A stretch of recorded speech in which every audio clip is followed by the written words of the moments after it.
These are the oldest stories, online at oldeststories.net. I've lost track of the episode numbering for this show, but this is something like episode 120, and pretty much all of those previous episodes have been spent looking at various aspects of Bronze Age Mesopotamia. Today we're going to take a step way back and try to get an overview of the entire region from about 3000 BCE to 1200 BCE, all in a single episode, before we move on into the Iron Age. If you haven't listened to anything else in the Oldest Stories podcast, no worries. This is meant as an introduction for you as well. In the spirit of taking nothing for granted, we should start with the question, what is Mesopotamia? The word itself comes from Greek, meaning between the rivers, and the two rivers which dominate the landscape are the Euphrates and Tigris. In modern-day terms, this is the nation of Iraq, more or less, and the fertile land created by the two rivers was the foundation of one of the world's oldest civilizations, the Sumerian civilization, which arose in Mesopotamia around 4000 BCE, is particularly significant in that it was the first in the world to invent writing. Writing, so you know, was only ever invented 3 times. First in Sumer, then in China, and finally among the Olmecs, or maybe the Epi-Olmecs of Mesoamerica. Having the first writing means that Sumer has the oldest written histories and the written documentation in the world. When that history opens, though, right around 3000 BCE, we find that civilization has actually been rolling along for quite a while.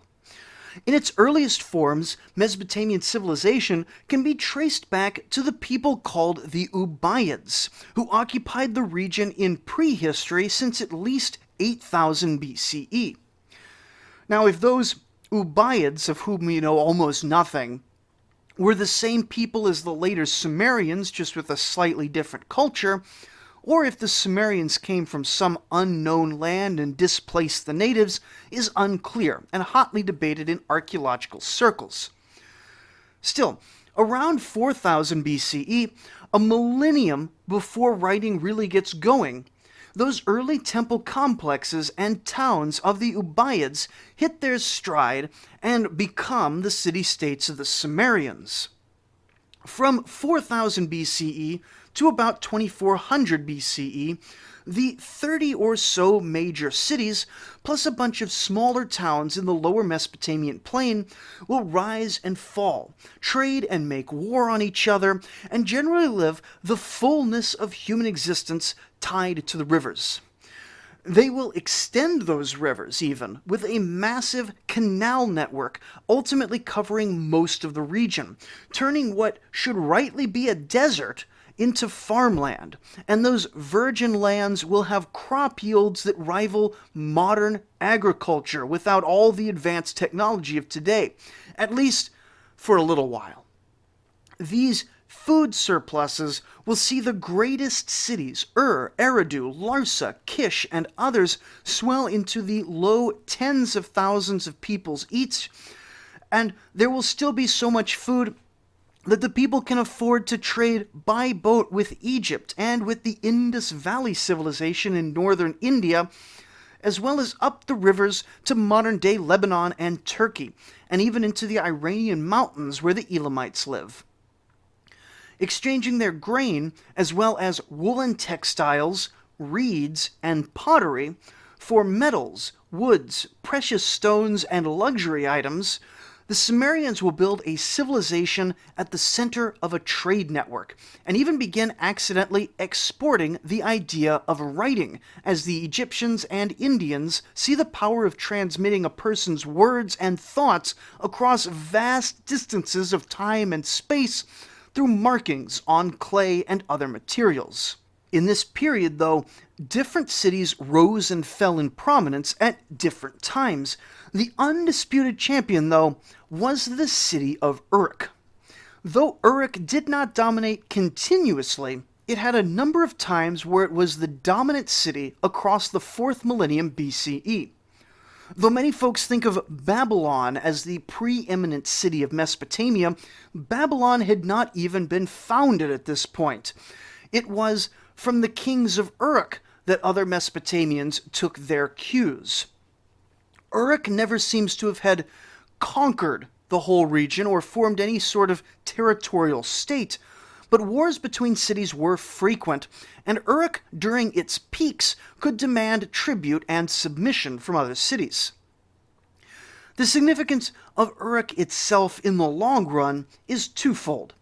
First, perhaps the greatest of old epics, the royal epics of Uruk, include the stories which would form the core of the Epic of Gilgamesh. Second, the lasting power and influence of Uruk would keep the name around until even today, when the modern nation of Iraq bears an Arabized version of that ancient name. The city itself likely capped out around 30 to 40,000 inhabitants, and during the 4th millennium BCE, this made it the world's largest city by far. The period as a whole, however, would prove critically important for the development of the entire Near East. Agriculture, metalworking, religion, and trade had all been invented before this time, but it was during the long period of Uruk's dominance that they matured to a level that would come to define the early Sumerian civilization. As important as Uruk and the Uruk period are, though, there's regrettably little that can be said about them. Though it was during this period that writing was invented, it took people a while to realize the full power of writing down things more complicated than receipts and ownership records. As the historical fog slowly lifts, we see Sumer as a flourishing civilization of dozens of competing city-states. Though the region was crisscrossed with navigable rivers and a lot of nice reed boats to carry people and goods all around, and generally pretty flat, the constant warring cities still found it relatively difficult to actually go around conquering their neighbors. Sure, they would fight, but they could never seem to make a conquest stick, possibly because they were too honorable to attempt total war, or more likely, because the logistical capacity to actively rule over more than a few 10,000-man cities was as yet beyond them. Now this era, from about 3000 to 2400, is called the early dynastic period, because it was characterized by one city coming to dominance, ruling for a few generations, then losing preeminence to another rising power. Like I said, this rise and fall involved battles, and cities were sometimes looted, but did not involve, for the most part, actual conquest.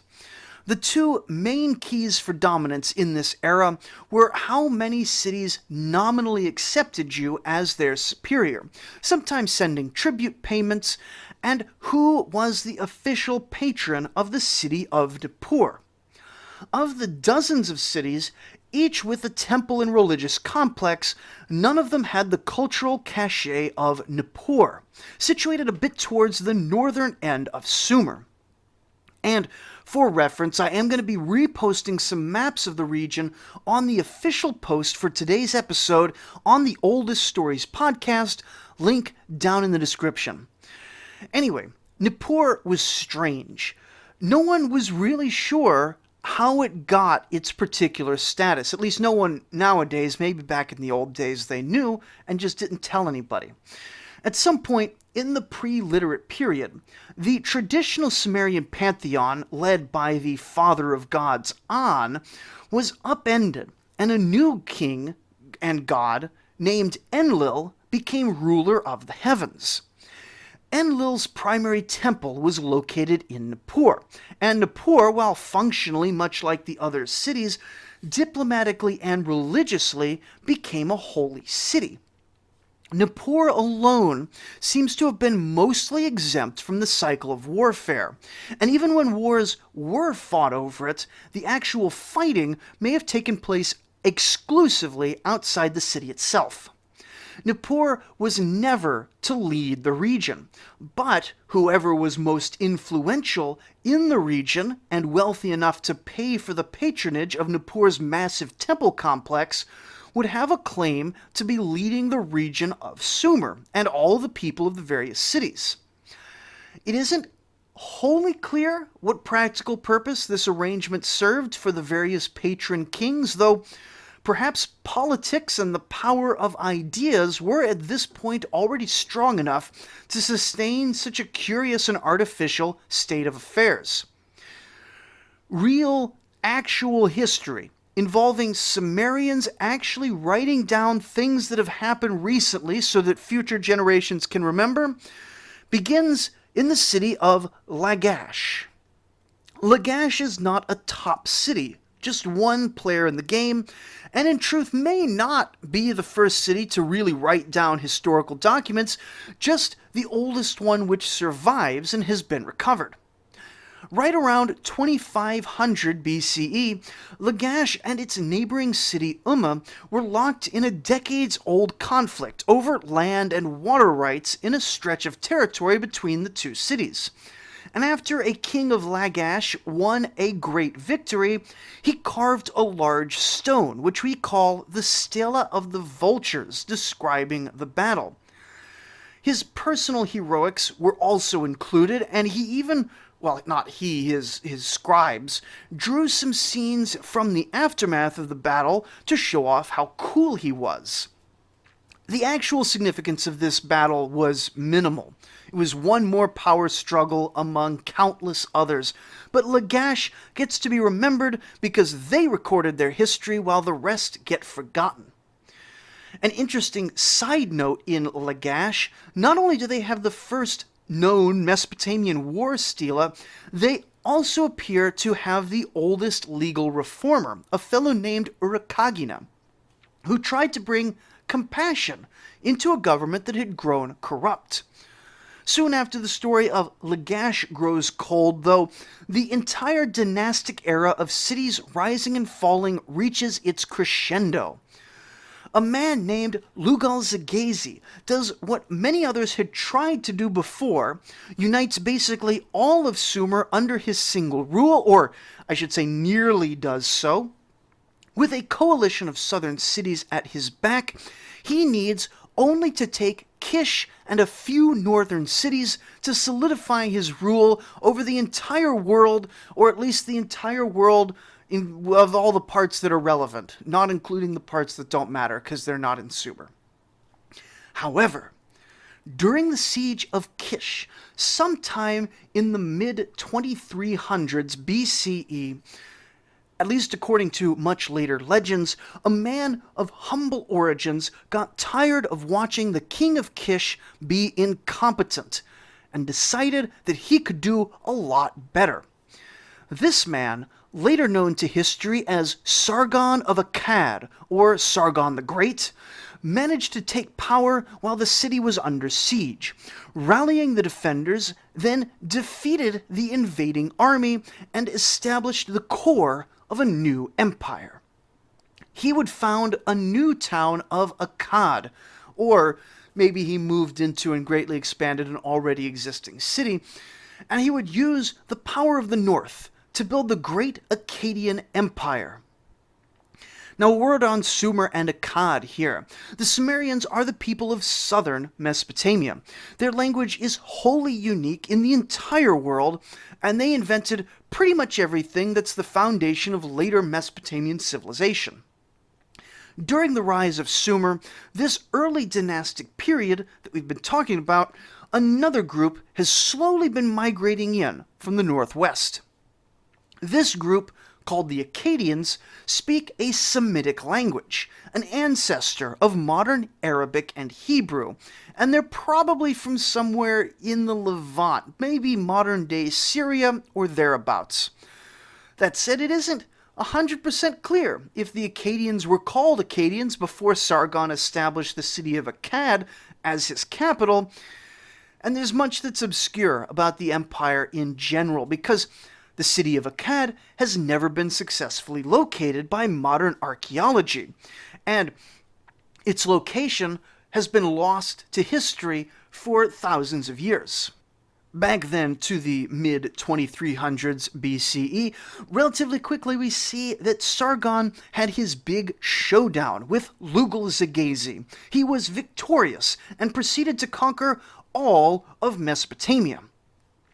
But Sargon was not one to relax in his palace for too long, and soon enough he constructed the largest empire the entire world had ever seen up to that point, stretching from Lebanon and central Anatolia in the west, and maybe he even sent out an expedition to Cyprus, all the way into southern Iran, the Elamite lands in the east. This whole area, it turns out, was full of tiny city-states and minor kingdoms, all just starting to get into the whole civilization thing.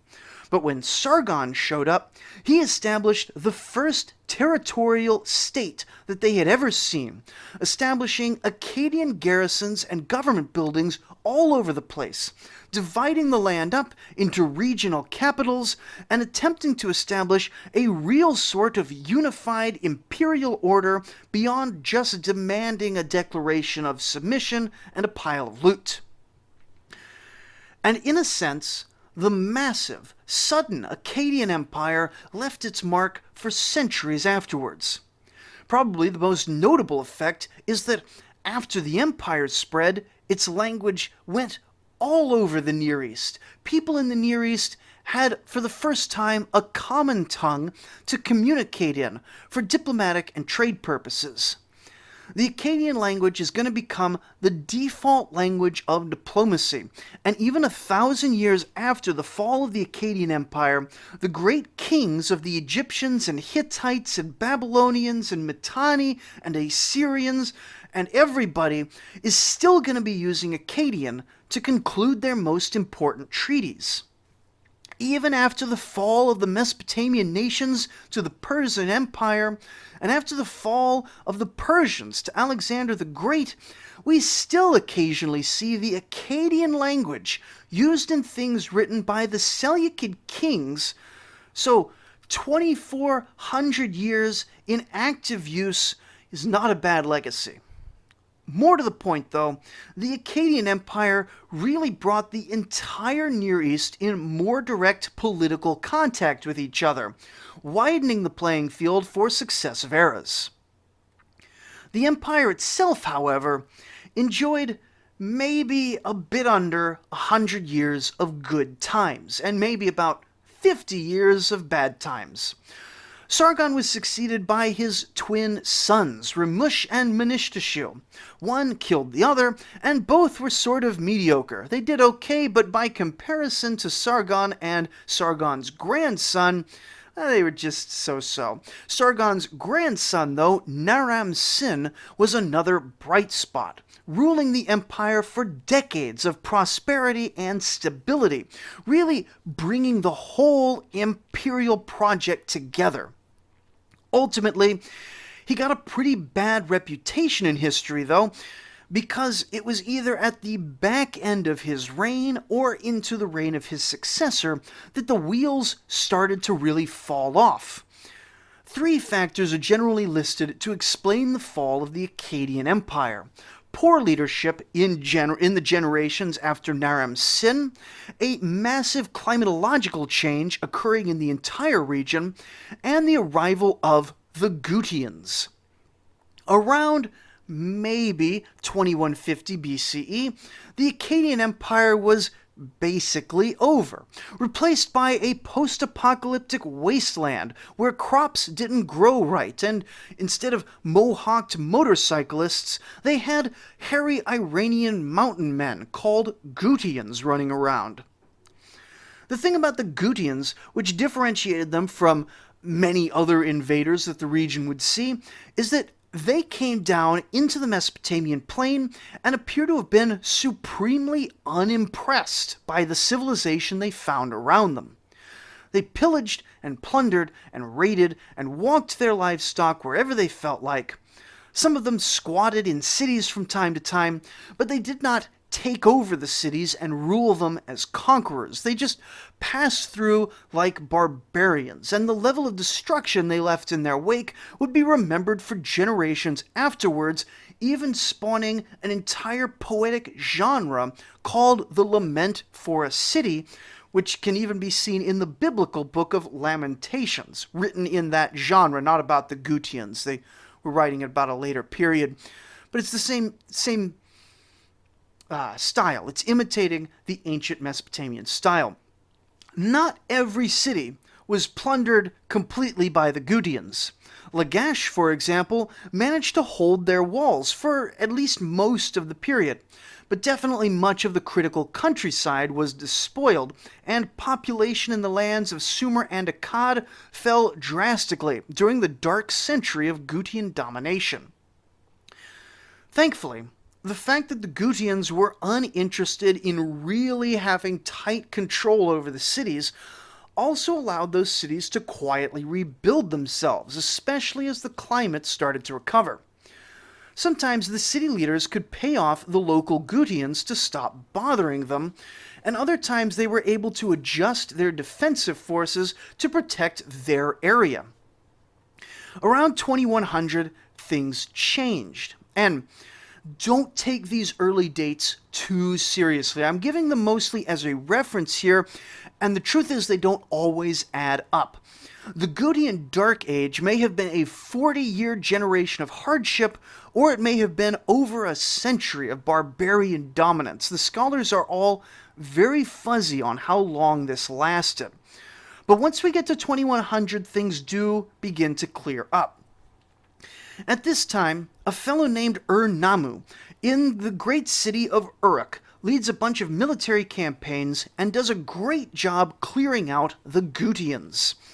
After him, control of the entire region passes to the city of though through some marriage and inheritance stuff. It's not a conquest, the dynasty just shifts over to And with this, we get a final great flourishing of Sumerian culture lasting right about 100 years, called the III dynasty, or the Third Dynasty of This was a period where all of Sumer and Akkad were once again united, this time under Sumerian kings, and the peace and stability, plus the huge cultural and economic changes of the Akkadian Empire, gave the Sumerian scribes a whole lot to work with. A good chunk of our best and oldest writings come from this period, and one of the middle kings of this century, a king named Shulgi, was even something of a scholar himself, proposing innovations to the cuneiform script, the education system, and funding a lot of cultural activity.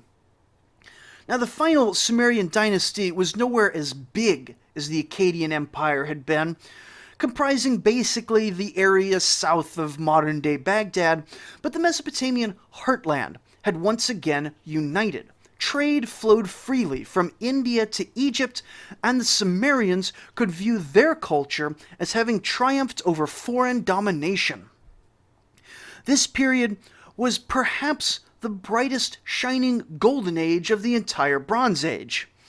And I should say, if you're interested in either the Sumerian period specifically or the Akkadian Empire, you can, of course, check out the early episodes of the Old Stories podcast. It goes generally in chronological order.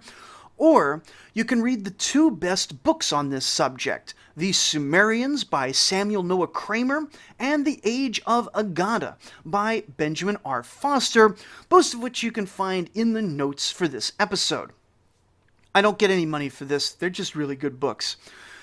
But all good things come to an end, and the dynasty came crashing to a halt right around the year 2000 BCE.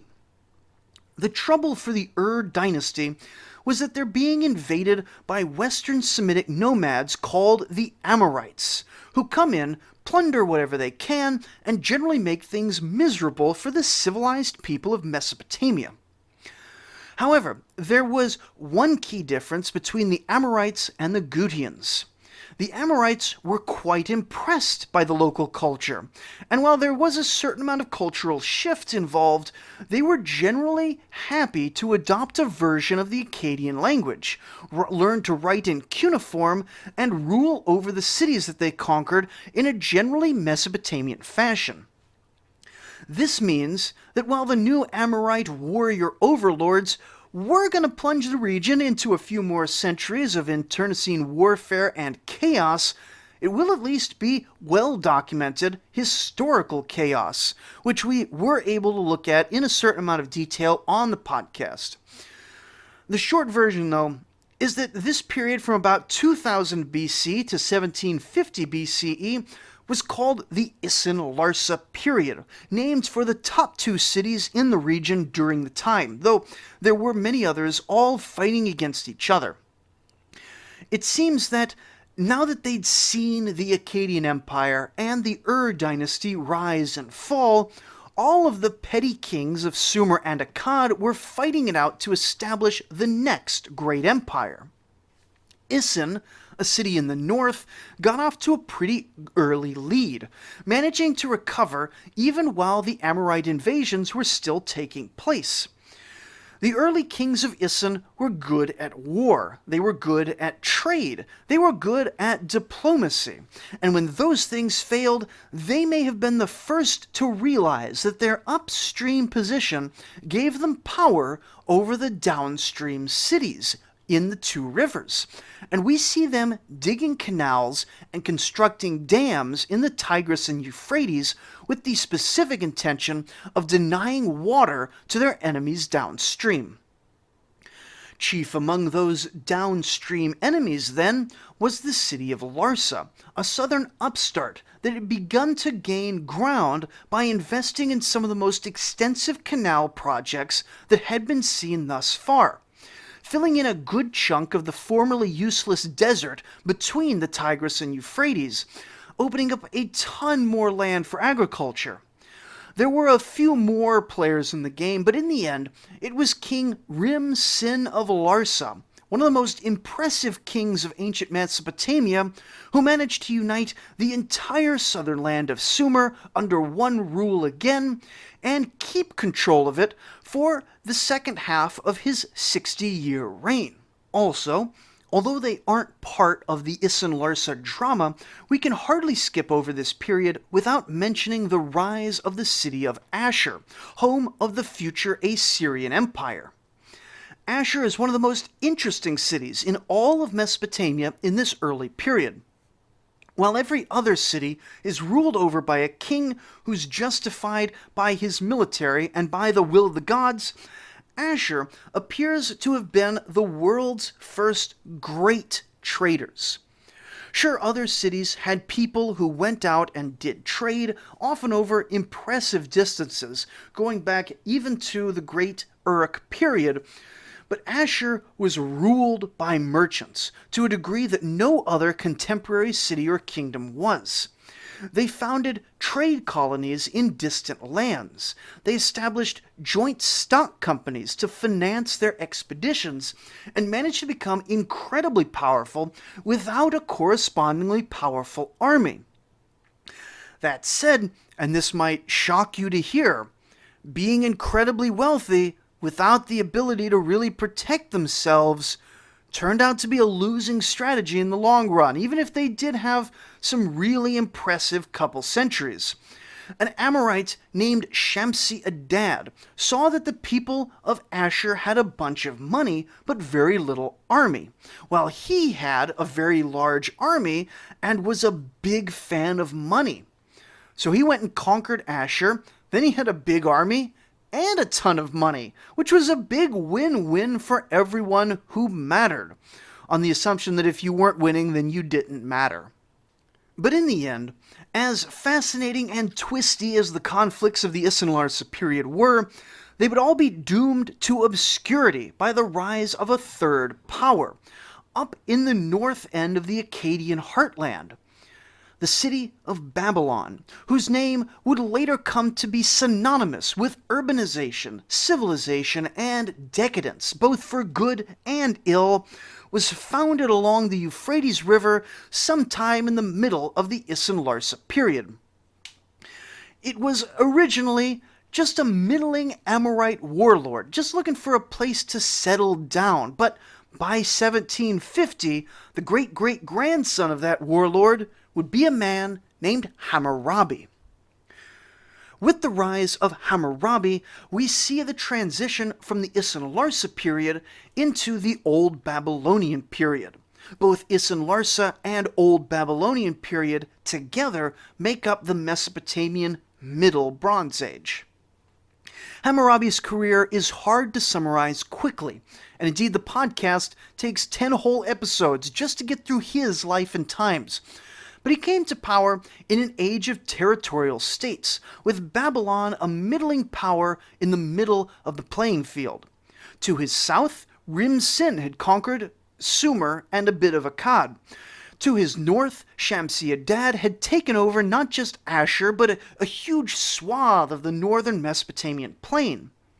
To his immediate west is the kingdom of Mari, which is famous for the great cache of documents that archaeologists have discovered there, but at this time it was a subject state of the Yamhad dynasty, a kingdom based in the city of Aleppo, which controlled much of modern-day Syria. And yes, that is the same Aleppo that is still occupied today. It's one of the longest continuously occupied cities in the entire world.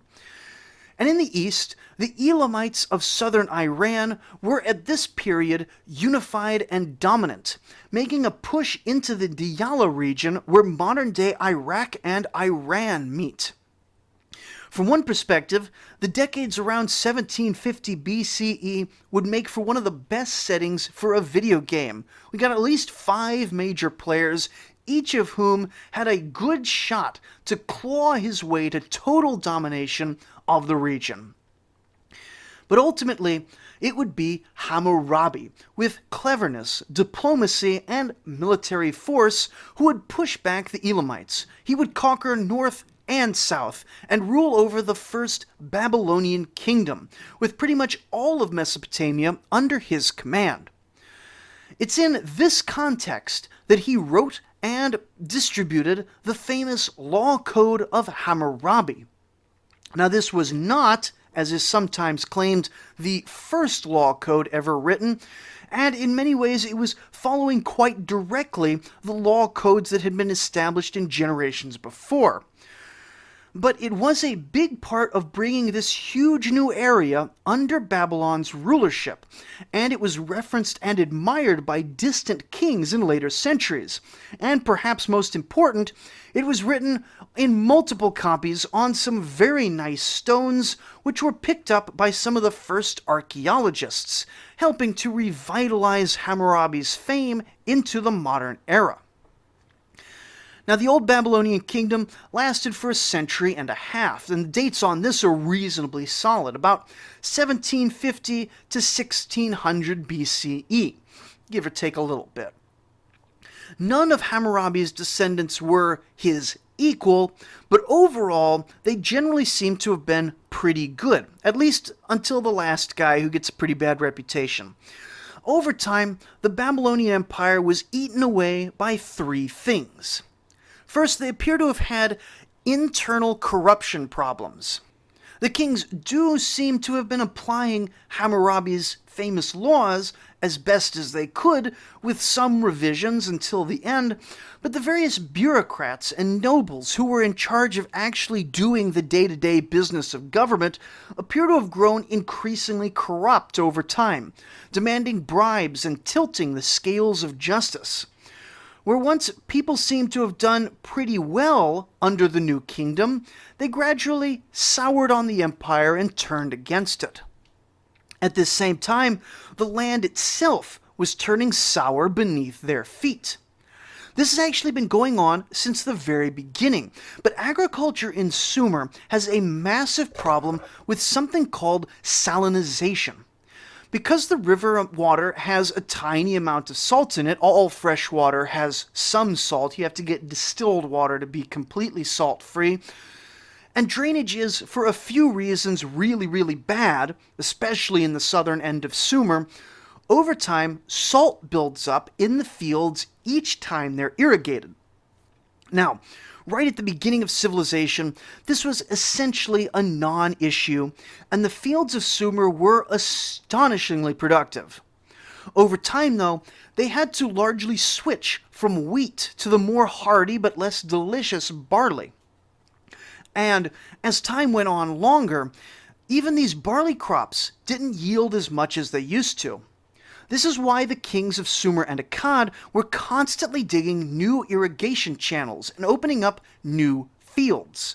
Because while there were a few things that could be done to combat salinization, none of these were super effective, and they took either a lot of work or they required the land to lay fallow for a really long time.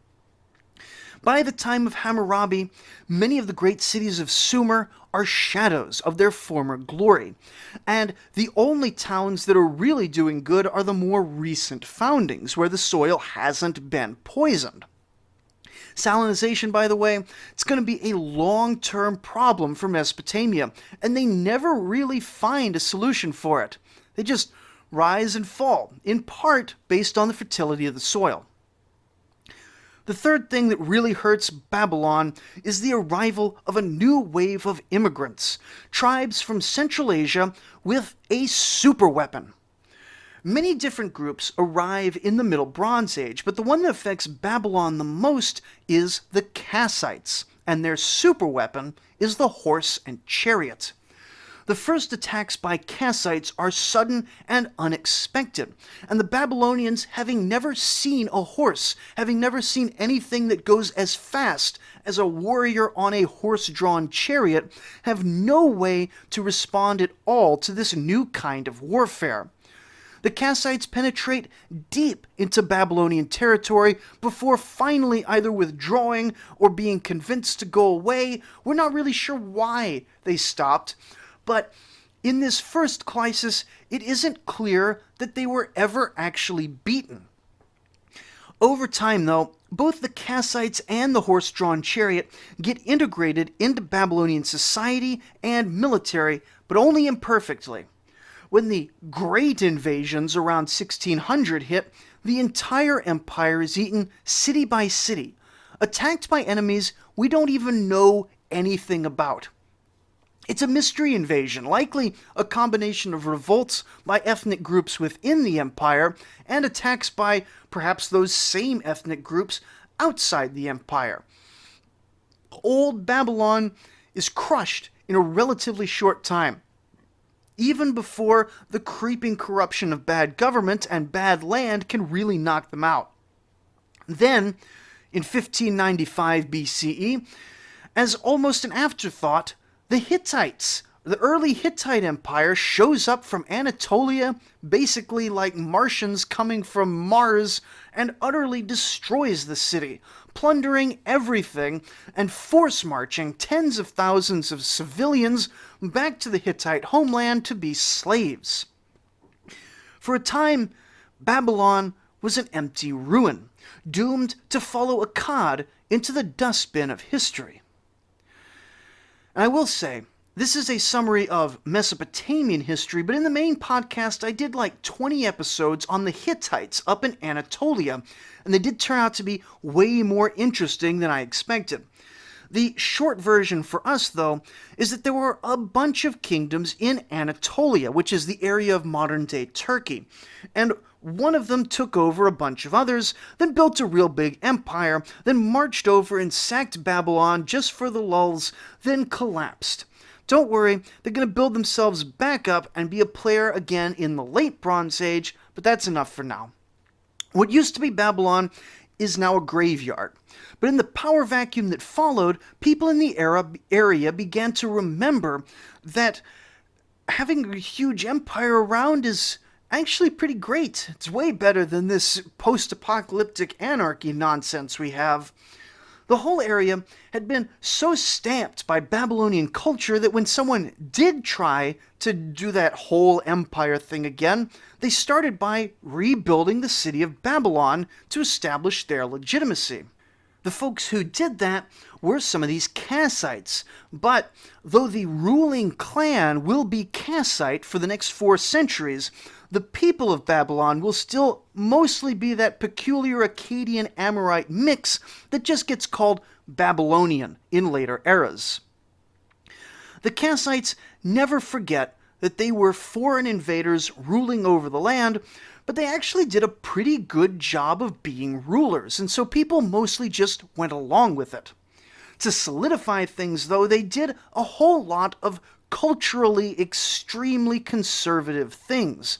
They funded a bunch of ancient scholarship that looked back at their history, not Kassite history, but they were sort of adopting themselves into the Mesopotamian culture. So it's everyone's history now, and they collected, they refined, and improved on the classical styles. Let's not forget, at this point, they have something like 2,000 years of continuous history. A bit less than that of written history, but that's still pretty impressive. Nearly everything was written on clay tablets. These Kassite-era Babylonian scribes literally had stories and religious texts which had been written down in the early dynastic period to work with. Though, even by the Kassite era, much has already been lost and damaged. Still, the conservatism of the Kassite period scribes created a huge cultural renaissance, and the fact that everything was written in Akkadian, the language that everyone in the Near East all the way to Egypt knows how to read, well, I mean, if you know how to read, this means that Kassite Babylonia was culturally very impressive. Indeed, while we don't see them exploiting this power or really understanding it explicitly, the fact that everyone in this period, and as we push into the late Bronze Age now, everyone in this period had a deep respect for Babylonia, even though they weren't as wealthy or powerful as their neighbors, and this makes them possibly the first soft power kingdom in the history of the world. Other nations wanted their doctors and magicians, their clothing and their pottery, and most of all they wanted their stories, freely taking the best myths and legends and gods of Mesopotamia and adopting them into their local pantheons. We see this in Canaan. We see these legends of Mesopotamia getting pulled into the Hurrian myths and the Hittite myths. And the Egyptians were culturally much more closed off, but we still see in their letters deep respect for the Babylonian civilization, even when they're sometimes competing against particular kings. The Kassites ruled Babylon throughout the late Bronze Age, but because of their economic weakness and cultural focus, they weren't really the big story of the period. The late Bronze Age was an era of great power conflict. In the southwest was Egypt. In the northwest was the Hittites. In the northeast, above Babylon, was a kingdom called the Mitanni. And all 4 powers fought over land and wealth, none of them really able to completely eat any of the others.